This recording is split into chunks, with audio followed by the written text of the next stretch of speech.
Ko'klam va baxt kuychisi Zulfiya xonim she'rlarini o'qiganda tongning oq alangasi, qirovli maysalar nafasi, kumush nurlar jarangiyu qor tagidan bosh ko'targan binafshaning ifori dimog'imizga uriladi.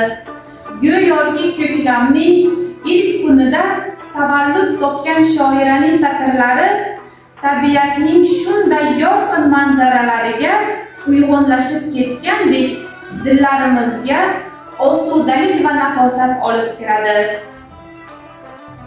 Bahor, yasharish va yangilanish, ezgu ishlarga qo'l urmoqqa undovchi go'zal balla.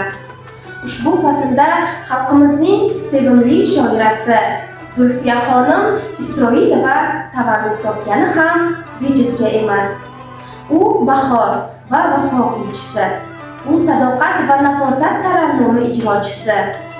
Uning taqdirga ko'plab ko'ngillarga yorug'lik, osuda lahzalar, mehr va muhabbat, oqibat va yuksak fazilatlar ijodkori deya bitilgan bo'lsa ne ajab. O'zbek xalqining sevimli shoirasi, taniqli jamoat arbobi Zulfiya Isroilova 1915-yil 1-mart kuni Toshkentda hunarmand oilasida tug'ilgan. Salqin saharlarda bodom gulida, binafsha labida yerlarda bahor, qushlarning parvozi, yillarning nozi, baxmal vodiylarda, qirlarda bahor. Qancha sevar eding bag'rim bahorni, o'rik gullarining eding maftuni, har uyg'ongan kurtak hayot bergan kabi ko'zlaringga surtib o'parding uni.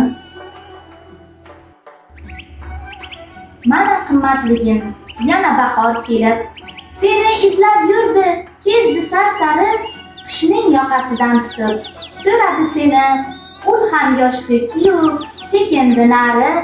Seni izlar ekan bo'lib shaboda, sen yurgan bog'larni qidirib chiqdi. Yozib ko'rsatay deb husn ko'rkini, yashil yaproqlarni qidirib chiqdi. Bahorga burkangan sen sevgan elda, ovozing yangraydi jo'shqin zabardast.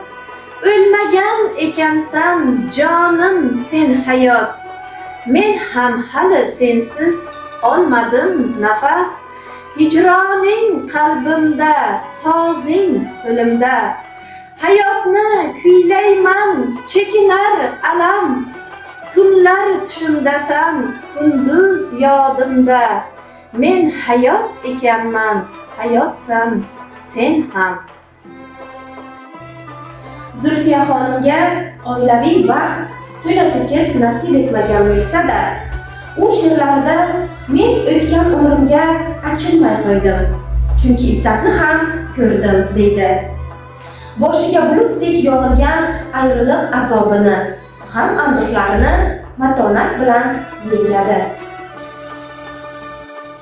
Matonatli o'zbek ayoli Zulfiya xonim o'zining hayoti va ibratli yo'li bilan barchaga namuna, yoshlarimiz uchun sadoqat timsoli.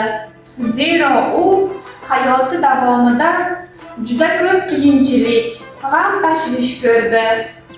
Ayniqsa turmush o'rtog'i, hamkasbi Hamid Olimjondan ayrilgan kunidan boshlab unda juda kuchli yolg'izlik, qalbida esa to'ldirib bo'lmas bo'shliq paydo bo'lgan edi. Shunga qaramay, u o'z farzandlari uchun yashashi kerakligini anglagan holda hayotini davom ettirishga majbur edi. Matonatli ayol siymosini aynan Zulfiya xonim ijodida kuzatamiz. Mashhur o'zbek shoiri Hamid Olimjonning turmush o'rtog'i, o'ziga xos she'riyati bilan minglab kitobxonlar qalbini rom etgan shoira Zulfiya 1996-yilning 1-avgustida vafot etgan. Hamid Olimjon bilan kechirgan qisqa turmushi, undan judo bo'lib qolishi, Umuman, shoiraning hayot yo'li sadoqat va vafo timsoli bo'lib qoladi.